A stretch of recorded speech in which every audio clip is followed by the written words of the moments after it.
Welcome to wheat news లక్ష్యం సమాజితం. నేను మీ సాయి సుధా. ముందుగా హెడ్లైన్స్ చూద్దాం. ఒళ్ళు దగ్గర పెట్టుకుని మాట్లాడితే బాగుంటుంది. మంత్రి తలసానికి టీపీసీసీ చీఫ్ రేవంత్ ఘాటుగా హెచ్చరిక.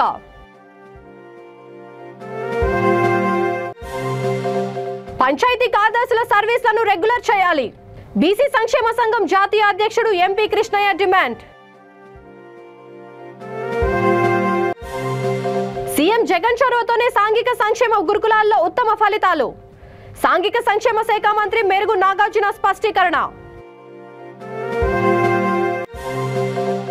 ఆదిలోనే గుర్తించి మెరుగైన చికిత్స అందిస్తే లూపస్ వ్యాధి నిర్మూలన సాధ్యమే. ప్రముఖ రుమటాలజీ క్లినికల్ డైరెక్టర్ శరత్ చంద్ర వెల్లడి. ఇక డీటెయిల్స్ చూస్తే పశుసంవర్ధక శాఖ మంత్రి తలసాని శ్రీనివాస్ యాదవ్ ఒళ్ళు దగ్గర పెట్టుకుని మాట్లాడాలని టీపీసీసీ అధ్యక్షుడు రేవంత్ రెడ్డి ఘాటుగా హెచ్చరించారు. రాష్ట్రంలో ప్రధాన పార్టీ ప్రతిపక్ష నాయకుడిగా ఉన్నా తనపై ఇష్టారీతిగా మాట్లాడితే ఊరుకునే ప్రసక్తే లేదని అన్నారు. బాధ్యతాయుతమైన పదవిలో ఉండి రాజకీయాలను అపహాస్యం చేసే విధంగా మాట్లాడడం మానుకోవాలని సూచించారు. పశువుల కాపరిగా ఉండడం వల్లనేమో తలసానికి పేడ పిసకడం అలవాటుగా మారిందని వ్యాఖ్యానించారు. తనతో ముఖాముఖిగా మాట్లాడితే అన్ని విషయాలు చెబుతానని అన్నారు. కాగా అంతకుముందు కంటోన్మెంట్ బోర్డు సమావేశానికి మల్కాజ్గిరి ఎంపీ టీపీసీసీ అధ్యక్షుడు రేవంత్ రెడ్డి హాజరయ్యారు. కంటోన్మెంట్ లో దీర్ఘకాలికంగా ఉన్న సమస్యలపై చర్చించామని, సివరేజ్ వ్యవస్థ సరిగా లేదని అన్నారు. రహదారుల మూసివేత, నాలా సమస్యలు, కలుషిత నీటి అంశాలపై సుదీర్ఘంగా చర్చించి పరిష్కారం చూపినట్లు తెలిపారు. దివంగత ఎమ్మెల్యే సాయన్న విగ్రహంతో పాటు మాజీ ఎంపీ నంది ఎల్లయ్య విగ్రహాన్ని ఏర్పాటు చేయాలని తీర్మానించినట్లు తెలిపారు. కేంద్ర పర్యాటక శాఖ మంత్రి కిషన్ రెడ్డి రక్షక శాఖ మంత్రితో మాట్లాడి కంటోన్మెంట్ అంశాలను పరిష్కరించే దిశగా చూడాలని కోరారు.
అది అంటే శ్రీనివాస్ యాదవ్ గారికి చిన్నప్పటి నుంచి పెండ బిస్కే అలవాటు ఉంది కదా.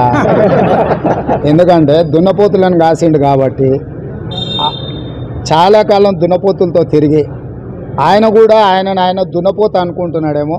పెండ బిస్కే అలవాటుతోని ఆయన పిసుకుడు గురించి మాట్లాడుతున్నాడు. శ్రీనివాస్ యాదవ్ అనేట ఆయన పిసుకుడు సంగతి దేవుడెరుగు. ఆ నమ్లే పాన్ పరాగు మానేస్తే బాగుంటుంది. ప్రజాప్రతినిధులుగా మనము యువకులకు ఆదర్శంగా ఉండాలి. అరటి పండ్ల బండి దగ్గర మేక నమిలినట్టు పాన్ పరాగులు వేసుకొని నమిలేటోడు కూడా నా గురించి మాట్లాడితే అంత గౌరవంగా ఉండదు. ఒకవేళ ఆయనకు అంతగా కోరుకుండి తెలంగాణలో సుమారు 9,355 మంది జూనియర్ పంచాయతీ కార్యదర్శుల సర్వీసులను రెగ్యులర్ చేయాలని బీసీ సంక్షేమ సంఘం జాతీయ అధ్యక్షుడు రాజ్యసభ సభ్యుడు ఆర్ కృష్ణయ్య ప్రభుత్వాన్ని కోరారు. నిబంధనల మేరకు పరీక్ష నిర్వహించి కార్యదర్శులను 4 ఏళ్ల తర్వాత రెగ్యులర్ చేస్తామని మాట ఇచ్చి ఇప్పుడు దాటివేయడం సరికాదన్నారు. హైదరాబాద్ విద్యానగర్ బీసీ భవన్లో జూనియర్ పంచాయతీ కార్యదర్శులతో కలిసి ఆయన విలేకరుల సమావేశం ఏర్పాటు చేశారు. ఈ సందర్భంగా ఆయన మాట్లాడుతూ తమ డిమాండ్ల సాధనకు గత 13 రోజుల నుండి జూనియర్ పంచాయతీ కార్యదర్శులు చేస్తున్న సమ్మెకు పూర్తి మద్దతు తెలుపుతున్నట్లు ప్రకటించారు. రాజ్యాంగబద్ధంగా ప్రజాస్వామ్యంలో పోరాడే హక్కు ప్రతి ఒక్కరికి ఉంటుందన్నారు. వెంటనే జూనియర్ పంచాయతీ కార్యదర్శులను రెగ్యులర్ చేస్తూ గ్రేడ్ 4 ఉద్యోగులుగా గుర్తించి 4 సంవత్సరాల సర్వీసును కలుపుతూ ప్రభుత్వం ఉత్తర్వులను విడుదల చేయాలని డిమాండ్ చేశారు. అవుట్సోర్సింగ్ పంచాయతీ కార్యదర్శులను జూనియర్ పంచాయతీ కార్యదర్శులుగా వెంటనే ప్రమోట్ చేసి రెగ్యులర్ చేయాలన్నారు. మరణించిన పంచాయతీ కార్యదర్శుల కుటుంబాలకు 20 లక్షల వంతున నష్టపరిహారం చెల్లిస్తూ కారుణ్య నియామక ప్రక్రియ చేపట్టి వారి కుటుంబంలో ఒకరికి ఉద్యోగం ఇవ్వాలని డిమాండ్ చేశారు. గత 13 రోజులుగా నిరవధికంగా సమ్మె చేస్తున్నటువంటి గ్రామ పంచాయత్ కార్యదర్శులు, పంచాయతీరాజ్ జూనియర్ కార్యదర్శుల యొక్క సమ్మెను అన్కండిషనల్గా విత్డ్రా చేసుకోవాలని, చేసుకోకపోతే వాళ్ళని ఉద్యోగాల నుంచి తొలగిస్తామని ముఖ్యమంత్రి ప్రకటించడము ఆయన హోదాకు తగినటువంటి కాదు. ఆయననే స్వయంగా ఉద్యమకారుడు. ఇది ప్రజాస్వామ్య దేశం. ప్రజాస్వామ్యాల్లో ఉద్యమాలు అనేది రాజ్యాంగబద్ధమైనటువంటి హక్కది. ప్రజలు తమ నిరసనను, తమ డిమాండ్లను ఉద్యమ రూపకంగా తీసుకురావచ్చు. తీసుకొచ్చినప్పుడే ప్రభుత్వం దృష్టికి వస్తుంది. లేకపోతే మర్యాద వింటుంది ఈ ప్రభుత్వాలు. మీరంటే వింటారు అనుకుంటా, కానీ వేరే ప్రభుత్వాలు విన్నాయి కదా. అందుకే ఈ ప్రజాస్వామ్యంలో ప్రజలు తమ హక్కుల కోసం పోరాడడం అనేది ఫండమెంటల్ రైట్. రాజ్యాంగబద్ధమైన ప్రజాస్వామ్యబద్ధమైన ఈ ఉద్యమాన్ని దెబ్బతీసేకుంటా వాళ్ళని పిలిపించి చర్చలు జరిపి వాళ్ళ డిమాండ్లన్నీ పరిష్కరించాలని చెప్పి ముఖ్యమంత్రి గారికి విజ్ఞప్తి చేస్తారు. సీఎం వైఎస్ జగన్ చొరవతోనే సాంఘిక సంక్షేమ గురుకులాల్లో ఉత్తమ ఫలితాలు సాధిస్తున్నామని ఏపీ సాంఘిక సంక్షేమ శాఖ మంత్రి మెరుగు నాగార్జున అన్నారు. బాపట్ల జిల్లా వేమూరు నియోజకవర్గం కొల్లూరులోని తన క్యాంపు కార్యాలయంలో ఎస్సీ గురుకులాల్లో 5వ తరగతి జూనియర్ ఇంటర్మీడియట్లో ప్రవేశాల కోసం నిర్వహించిన పరీక్షా ఫలితాలను విడుదల చేశారు. ఈ సందర్భంగా ఆయన మాట్లాడుతూ సాంఘిక సంక్షేమ గురుకులాల్లో విద్యార్థులు సాధిస్తున్న అనితర సాధ్యమైన ఫలితాల కారణంగా సీట్లకు విపరీతమైన పోటీ ఏర్పడిందని తెలిపారు. ఇదివరకు గురుకులాల్లో సీట్లు భర్తీ కావడమే గగనమవుతుండగా ప్రస్తుతం ఒక్కో సీటుకు 3 విద్యార్థులు పోటీ పడే పరిస్థితి వచ్చిందని వెల్లడించారు. ఈ ఏడాది 10వ తరగతి పరీక్షల్లో 80.38%, ఇంటర్మీడియట్ పరీక్షల్లో 74.33% ఉత్తీర్ణత సాధించామని వివరించారు. జేఈ, నీట్ వంటి పోటీ పరీక్షల్లోనూ గురుకుల విద్యార్థులు తమ సత్తా చాటి అత్యధిక సంఖ్యలో ఐఐటి, ఎన్ఐటి, ఎంబీబీఎస్, డెంటల్ సీట్లను కూడా సాధిస్తున్నారని వెల్లడించారు. ఈ కార్యక్రమంలో ఎస్సీ గురుకుల విద్యాలయాల సంస్థ కార్యదర్శి ఆర్ పావనమూర్తి, రాష్ట్ర academic monitoring officer N Sanjeeva Rao తదితరులు పాల్గొన్నారు. 55,485 అప్లికేషన్లు వచ్చినాయి. పరీక్ష రాసిన విద్యార్థులు 46,019 మంది. 5వ తరగతిలో మొత్తం అందుబాటులో ఉన్న సీట్లు 14,940. 5వ తరగతిలో 50 మార్కులకు గాను 50 మార్కులు సాధించిన మొదటి ర్యాంక్ పొందినటువంటి పర్వత జనవై అనంతపురం జిల్లా వాసి మొదటి ర్యాంకు సంపాదించుకోవడం జరిగింది. అట్లాగే జూనియర్ ఇంటర్మీడియట్కి సంబంధించి ప్రవేశం కొరకు దరఖాస్తులు అయితే 38,195 దరఖాస్తులు వస్తే దానిలో ఎగ్జామినేషన్ రాసినటువంటి వారు 31,245 మంది. జూనియర్ ఇంటర్ తరగతికి మొత్తం అందుబాటులో ఉన్న సీట్లు 14,000. జూనియర్ ఇంటర్లో కూడా 100 మార్కులకు గాను 92.5 మార్కులు సాధించి మొదటి ర్యాంకు పొందినటువంటి పొందూరు సూర్య నేత్రే శ్రీకాకుళం జిల్లా వాసి. ఇంత పెద్ద మొత్తంలో స్పందన రావడానికి మున్నెన్నడూ లేని విధంగా ఆంధ్రప్రదేశ్ చరిత్రలో సాంఘిక సంక్షేమ గురుకుల పాఠశాలకు సంబంధించి మున్నెన్నడూ లేని విధంగా గౌరవ ముఖ్యమంత్రి గారు చేపట్టినటువంటి గొప్ప కార్యక్రమాలు, చదువుకు ఆయన ఇచ్చినటువంటి ఇంపార్టెంట్, దాంతోపాటు ఆయన మాకిచ్చిన సలహాలు రాష్ట్రంలో చదువుకి ప్రయారిటీ ఇవ్వాలని, రెసిడెన్షియల్ స్కూల్స్ని పేద పిల్లలు చదువుకుంటా ఉన్నారు, వారికి పూర్తి సౌకర్యాలతో పాటు చదువుని ప్రత్యేకంగా కాన్సన్ట్రేటివ్గా వారికి చదువును అందించాలనే ఉద్దేశంతో అడ్మిషన్లో చేరినప్పటి నుంచి చాలా కాన్సన్ట్రేషన్గా పిల్లల చదువు కోసం కానీ వారి ఎగ్జామ్ చదివే పరిస్థితి, యూనిట్ టెస్టులు కానీ లేకపోతే ఎగ్జామినేషన్లో కానీ వాళ్ళ పెర్ఫార్మెన్స్, వాళ్ళకి మెడల్స్ ఇచ్చి ఏ ఎగ్జామినేషన్లో ఎవరు 1-2 స్థానాలు ఉంటారో వారికి మెడల్ ఇచ్చి మరలా నెక్స్ట్ ఎగ్జామినేషన్లో మరలా వాళ్ళు కాంపిటేటివ్ స్పిరిట్ మరలా పోటీ పడాలని, మరలా వాడు వేరే వాళ్ళు గెలిచినా లేకపోతే దాన్ని పొందే వాళ్ళకి మరలా ఆ మెడల్స్ని క్యారీ ఫార్వర్డ్ చేసుకుంటా వాళ్ళకి కావాల్సినటువంటి వసతులు, టీచర్స్ సదుపాయాలు, స్కూల్ అట్మాస్ఫియర్ను బాగు చేయించడం, ఎక్కడ చిన్న డీవియేషన్ కూడా లేకుండా ఈరోజు ముఖ్యమంత్రి గారు అనేకమైనటువంటి కార్యక్రమాలు చేయిస్తా ఉన్నారు. దానిలో భాగంగానే రాష్ట్ర చరిత్రలో ఎన్నడూ లేని విధంగా ఈరోజు రెసిడెన్షియల్ స్కూల్స్ కానీ, సోషల్ వెల్ఫేర్ హాస్టల్స్ కానీ కొన్ని కోట్ల రూపాయలు వెచ్చించి గౌరవ ముఖ్యమంత్రి గారు నాడు నేడులో ప్రత్యేకంగా పెట్టి ఈరోజు బాగు చేస్తున్న పరిస్థితి. అలాగే ఈరోజు ఎవరన్నా పిల్లలు 10th లూపస్ వ్యాధిని ప్రాథమిక దశలోనే గుర్తించి మెరుగైన చికిత్స అందిస్తే శాశ్వతంగా నిర్మూలించవచ్చని రుమటాలజీ క్లినికల్ డైరెక్టర్ శరత్ చంద్ర అన్నారు. ప్రపంచ లూపస్ దినోత్సవాన్ని పురస్కరించుకొని సికింద్రాబాద్ కిమ్స్ ఆసుపత్రిలో లూపస్ వ్యాధిగ్రస్తుల ర్యాంప్ వాక్ నిర్వహించారు. లూపస్ వ్యాధి గురించి ప్రజలలో అవగాహన రావాల్సిన ఆవశ్యకత ఎంతైనా ఉందని కిమ్స్ ఆసుపత్రి వైద్యుడు డాక్టర్ రాజ్ కిరణ్ అన్నారు. రోగనిరోధక శక్తిలో మార్పుల మూలంగా ఈ వ్యాధి వస్తుందని అన్నారు. ప్రపంచవ్యాప్తంగా ఈ వ్యాధితో బాధపడే వారి సంఖ్య ఎక్కువగానే ఉందని తెలిపారు. ఆధునిక వైద్య విధానాల్లో లూపస్ రోగులకు అత్యుత్తమ చికిత్స అందుబాటులో ఉందని అన్నారు.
బాపట్ల జిల్లా నిజాంపట్నంలో ఈ నెల 16వ తేదీన ముఖ్యమంత్రి వైఎస్ జగన్ పర్యటన విజయవంతం చేయడానికి చర్యలు తీసుకోవాలని రాష్ట్ర సాంఘిక సంక్షేమ శాఖ మంత్రి మెరుగు నాగార్జున అధికారులను ఆదేశించారు.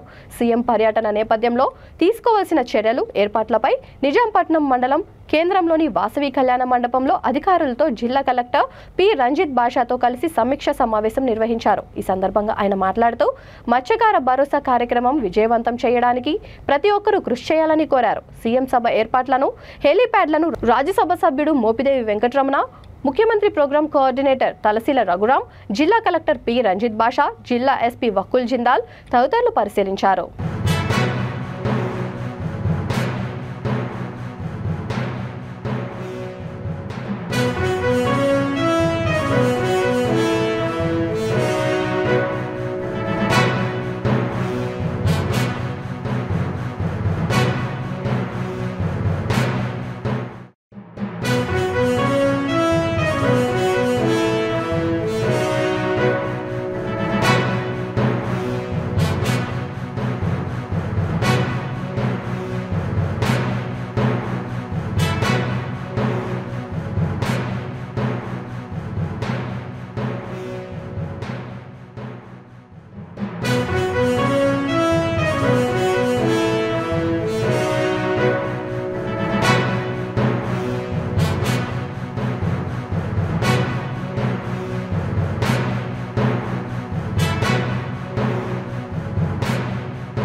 వైఎస్ఆర్ జిల్లా జమ్మలమడుగు పట్టణంలో టీటీడీ ఆధ్వర్యంలో నిర్వహిస్తున్న శ్రీ నారపుర వెంకటేశ్వర స్వామి బ్రహ్మోత్సవాల్లో భాగంగా శ్రీవారి రథోత్సవ వేడుకలు నేత్రపర్వంగా నిర్వహించారు. తేరు రథానికి ఎమ్మెల్యే డాక్టర్ సుధీర్ రెడ్డి పూజలు చేసి ప్రారంభించారు. రాష్ట్ర హస్తకళల అభివృద్ధి corporation chairman person Badiginjala Vijayalakshmi, Telugu Desam party నియోజకవర్గ ఇన్ఛార్జ్ భూపేష్ రెడ్డి తదితరులు బ్రహ్మోత్సవాలలో పాల్గొని ప్రత్యేక పూజలు నిర్వహించారు.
రాష్ట్ర ప్రభుత్వం ప్రతిష్టాత్మకంగా నిర్వహిస్తున్న కంటి వెలుగు కార్యక్రమాన్ని ప్రజలు సద్వినియోగం చేసుకోవాలని మేడ్చల్ జిల్లా ఫిర్యాదిగూడ మున్సిపల్ కార్పొరేషన్ 13వ డివిజన్ కార్పొరేటర్ తూముకుంట్ల ప్రసన్నలక్ష్మి శ్రీధర్ రెడ్డి కోరారు. రెండవ విడత కంటి వెలుగు కార్యక్రమాన్ని మేయర్ జక్కా వెంకటరెడ్డి, కమిషనర్ వంశీకృష్ణ ప్రారంభించారు. ఈ సందర్భంగా కార్పొరేటర్ మాట్లాడుతూ 5 రోజుల పాటు జరిగే ఉచిత కంటి పరీక్ష శిబిరంలో పరీక్షలు నిర్వహించుకోవాలని డివిజన్ ప్రజలకు విజ్ఞప్తి చేశారు. ఈ కార్యక్రమంలో డివిజన్ నాయకులు, ప్రజలు అధిక సంఖ్యలో పాల్గొన్నారు.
ఈరోజు మన తెలంగాణ గవర్నమెంట్ ప్రతిష్టాత్మకంగా చేపట్టిన రెండో విడత కంటి వెలుగు ప్రోగ్రామ్ని ఈరోజు మన ఫిర్యాదిగూడలోని 13వ వార్డులో ఈరోజు ప్రారంభించడం జరిగింది.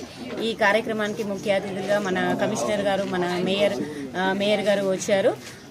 ఇక్కడ అందరికీ కంటి పరీక్షలు చేయబడును. ఇలాంటి అవకాశాన్ని అందరూ సద్వినియోగం చేయాలని నేను కోరుకుంటున్నాను. ఇది మన గవర్నమెంట్ మనకు ఉచితంగా కల్పిస్తున్న కంటి పరీక్షలు చేయబడును. ఇక్కడ ఉచితంగా కంటి పరీక్షలు చేయబడుతుంది. దానికి సంబంధించిన మెడిసిన్స్ అవి ఇవ్వబడుతుంది. సో అందరు ప్రజలు దీన్ని సద్వినియోగం చేసుకొని ప్రాబ్లం ఉన్న వాళ్ళందరూ కంటి పరీక్షలు చేయించుకోగలరని కోరుతున్నాం. Thank you. ఇంటర్మీడియట్ ఫలితాల్లో హైదరాబాద్లోని ఎంఎస్ కాలేజ్లో చదువుతున్న 6 విద్యార్థులు అత్యధికంగా 991 మార్కులు, 3 విద్యార్థులు 990 మార్కులు సాధించారని సంస్థ చైర్మన్ మహమ్మద్ లతీఫ్ ఖాన్ తెలిపారు. ఈ సందర్భంగా అత్యధిక మార్కులు సాధించిన విద్యార్థులను కాలేజీ యాజమాన్య ప్రతినిధులు అభినందించారు.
अस्सलाम वालेकुम रहमतुल्लाहि व बरकातहू। मैं मोहम्मद ज़ियाउल्लाह फ्रॉम टोली चौकी की माशाल्लाह से बच्ची जो फर्स्ट रैंक लाई 991 MPC में। So I thank MS group of institutions, teachers, director, principal और माशाल्लाह से बहुत खुशी हुई, खुशी का मौका है। बिस्मिल्लाहिर्रहमानिर्रहीम। अल्हम्दुलिल्लाह, अल्लाह का एहसान है कि उन्होंने मुझे 991 मार्क्स से नवाजा एंड मुझे इस बात की बेहद खुशी है और I would like to owe this to my parents and the most important thing the supporting staff of MS and they have been constant support to us. They have provided a constant support and they were always there with us. बड़ा हमारा challenge रहा concentration का। बहुत हमारे बच्चों का concentration down हो गया। बच्चों के लिए हमारे स्टाफ को बहुत ज़्यादा मेहनत करना पड़ा और बहुत ज़्यादा इस बात की मेहनत करना पड़ा कि ये बच्चों को क्लास के अंदर अटेंटिव बिठाए, इनकी अटेंडेंस को इम्प्रूव करे। अक्सर बच्चों के अंदर जो बच्चे फेल भी हुए हैं, उनका मेजर जो उसके अंदर ऐसे बच्चे हैं जो क्लासेस को रेगुलर नहीं आते थे। 10వ తరగతి ఫలితాల్లో హైదరాబాద్ జూబ్లీ హిల్స్ మహాజ్ఞాన్ పాఠశాల విద్యార్థులు ఉత్తమ ఫలితాలు సాధించారని స్కూల్ డైరెక్టర్ సయ్యద్ అయూబ్ తెలిపారు. తమ స్కూల్ నుండి 60 మంది విద్యార్థులు 10/10 GPA సాధించారని అన్నారు. 40 మంది విద్యార్థులు 8.5 GPA సాధించారని తెలిపారు. వీరిలో నౌషద్, జగదీష్, అఫ్షా బేగం, ముస్తఫా, సోనీ, షకుఫ్తా, అస్రా, అంగిత టాపర్లుగా నిలిచారని అన్నారు.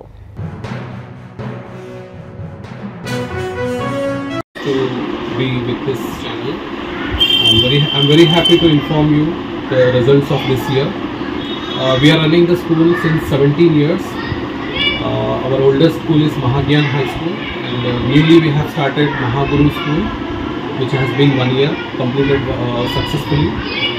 And we are very happy that we are serving the poor people and those who can't afford high fees schools, those who afford government schools. Such type of parents prefer our schools, and they are getting well enough education, and we are giving best results to the parents, and the parents are very happy, and the parents are always cooperative, and we are trying our best. And also we take students sports side. Not only in education, we take the students sports side so that they get physical awareness and physical development also. With the mental development, physical development is also important. Without physical development, there is no mental development. So basing on that concept, we also take students towards sports. And I'm very happy that today I have one parent with me who came to congratulate with the student he came. Thank you so much.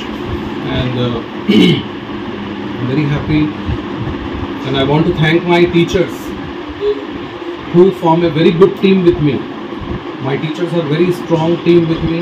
They always support me. They always ready to work hard. Very hard-working teachers I have. So I'm very happy that I'm so lucky to have them. It's the second branch we have started this year. Hyderabad మాదన్నపేటలో గాలివాన బీభత్సానికి BMW కారుపై చెట్టు విద్యుత్ స్తంభం పడ్డాయి. విషయం తెలుసుకున్న corporator షఫత్ Ali సంఘటనా స్థలాన్ని సందర్శించి సంబంధిత అధికారులు సిబ్బందికి తగిన సూచనలు చేశారు.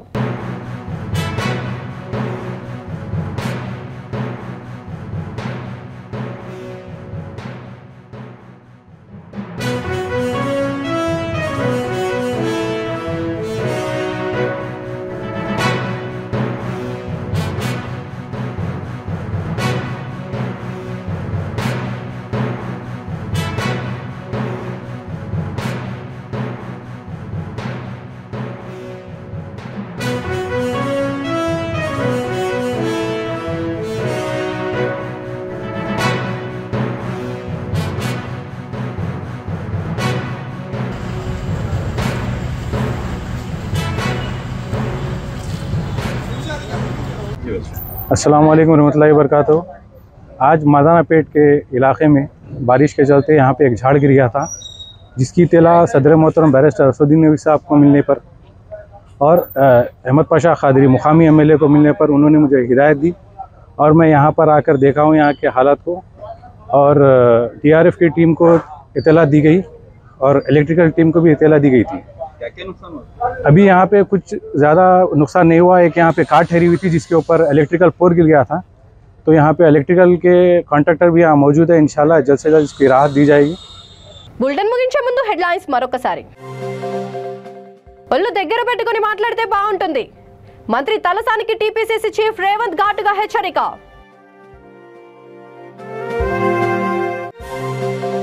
పంచాయతీ కార్యదర్శుల సర్వీసులను రెగ్యులర్ చేయాలి. బీసీ సంక్షేమ సంఘం జాతీయ అధ్యక్షుడు MP Krishnaiah demand. CM Jagan చొరవతోనే సాంఘిక సంక్షేమ గురుకులాల్లో ఉత్తమ ఫలితాలు. సాంఘిక సంక్షేమ శాఖ మంత్రి మెరుగు నాగార్జున స్పష్టీకరణ. ఆదిలోనే గుర్తించి మెరుగైన చికిత్స అందిస్తే లూపస్ వ్యాధి నిర్మూలన సాధ్యమే. ప్రముఖ రుమటాలజీ క్లినికల్ డైరెక్టర్ శరత్ చంద్ర వెల్లడి. ఈ బులెటిన్ ఇంతటితో సమాప్తం. మరొక బులెటిన్తో మళ్ళీ కలుద్దాం. అంతవరకు చూస్తూనే ఉండండి V3 న్యూస్, లక్ష్యం సమాజహితం.